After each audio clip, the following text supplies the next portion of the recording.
So welcome, LaTanya. Hello. I am so happy to have you here today joining us. Now, you are a relatively new member, but you are no stranger to this chancel, having offered stories and reflections this past program year. And I'm also personally grateful because you serve as one of our kindergarten through second grade religious education teachers as well.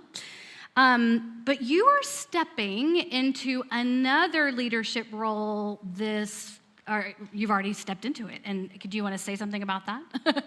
Yes, I actually got my fancy new name tag this morning. I'm thrilled to have joined the Board of Trustees for this year, or years to come. Yes, yay.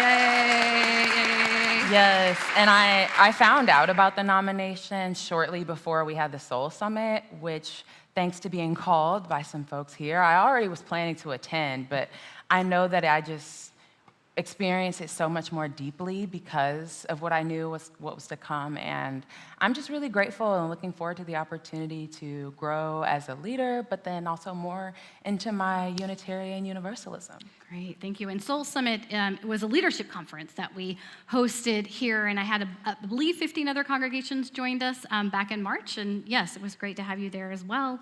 Now, you and I have spoken before about being raised on the Gulf Coast, you in Louisiana, me in Texas, and how church was central to our upbringing. Do you have anything to share? Absolutely. My childhood had a lot of church going on. I went to my church's preschool. I went to Sunday school before church. I was a part of the cherubim choir, the children's choir, the liturgical dance team. I went to vacation Bible study, Christian summer camps, and I remember when I was 6 years old, because that was the earliest you could ask, willing myself to go ask the pastor if I could be baptized. So that young, I was very committed and eager to be in my church community. So. Yeah, we share that. I have always been a churchgoer. Now, I know that Southern culture can get a bad rap for being a bit, how do I want to say this, passive-aggressive, perhaps, at times. And I'm sure I'm not the only one here who has received an insult couched with, "Bless your heart." But at church, as a child and a teenager, I found respite. Respite, especially from challenges at school where I was sometimes teased and bullied. But at church, I was shown warmth and goodwill and kindness. And your story today, LaTanya, speaks of your experience in religious community. Would you like to share it with us now? I would. Okay, wonderful.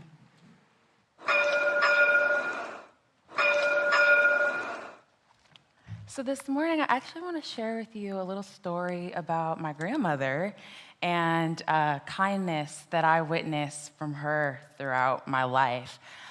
My grandmother, Miss Mamie Lee Beverly, is a sweetly sassy Southern woman, and I spent my childhood spending my weekends at her yellow brick house, and it all culminated in going to church on Sundays. And church was an event, okay? It was almost like a fashion show. So I remember Saturday nights, she would pick out her nice church suit. It was definitely gonna be a bright color. Unlike my skirt, probably go to her ankles. And she'd have her kitten heels, and she would adorn one of her nice big church hats that she always wore. She was that lady. And she would also have our clothes ironed and prepared, because on Sunday mornings, we were rushing. My grandmother did not like to be late to Sunday school. And on the way, though, we would always slow things down a bit in the car ride over, where we would take turns praying aloud. And that was always really special to me. And then after church, my grandmother was a loquacious, talkative woman, and so she was usually the last one off the church parking lot, which for her was the social hall. And before she would go home, she would make about 4 or 5 stops because she would visit what we called sick and shut-in, the church elders who were no longer making it to service. She would bring them a program from the service and just sit with them, pray, and spend quality time. And I really looked up to that. And in addition to all these different ways that she was showing kindness, my grandmother is what I would affectionately call a bag lady. She had a bag for every occasion, and on Sundays, she had a bag as big as this one that had pockets on the outside, on the inside. It carried her Bible, and it was a sunflower bag. And the bag was deep, and in it, in addition to carrying her Bible, it had little gifts that she had gotten throughout the week to share with her friends, with the kids in the congregation. It was a surprise what was going to come out of the bag each Sunday. But there were always peppermints. She was known for being the lady to go to if you needed a peppermint. And she was also a grandmother, a mother figure, I think, to everyone in the church. And I remember clinging to her arm, walking through the hallways, sometimes feeling jealous because she was mine. She was my grandmother. And I loved it, though. I loved having her to look up to and experiencing her kindness. And she actually never let me forget that there was one time she was introducing me to someone at church, and she introduced me as her granddaughter, but then she introduced my niece as her great-granddaughter. And I insisted right then and there that she explain to me what made her so great.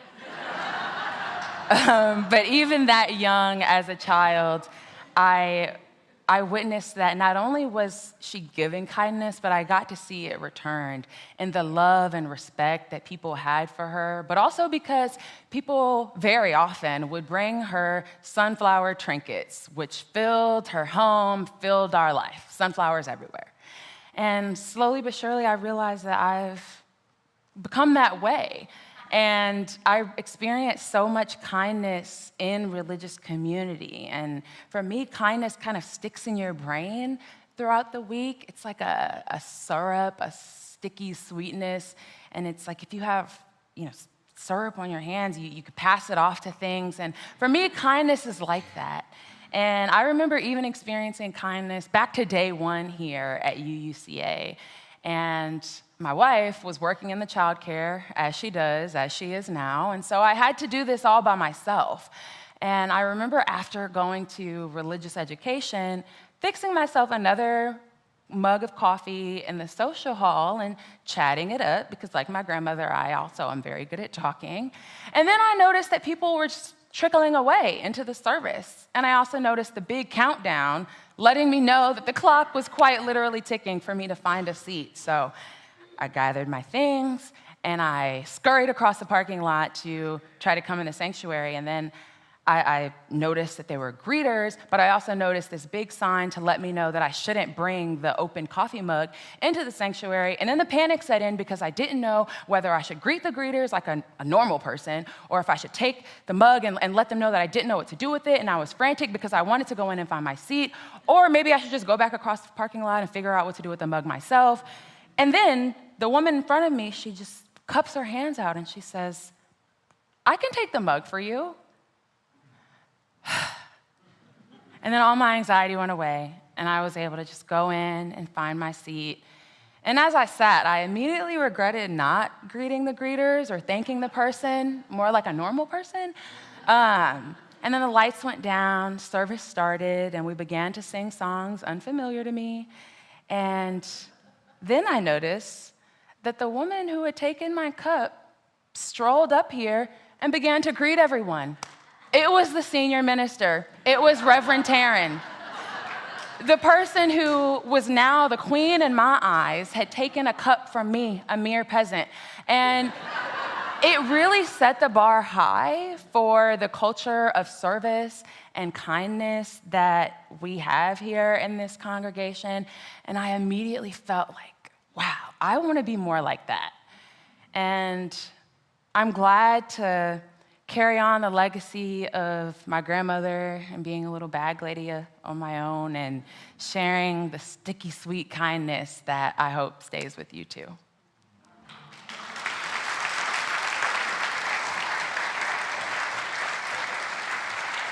Oh. So good, thank you.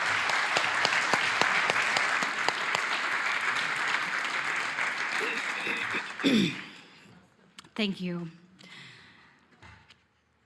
Fred Rogers said, imagine what our real neighborhoods would be like if each of us offered, as a matter of course, just one kind word to another person. Neighbors, may we remember to center kindness in our interactions today and every day. May we listen more to ourselves and to others. And may we help someone else realize just how rare and valuable they are.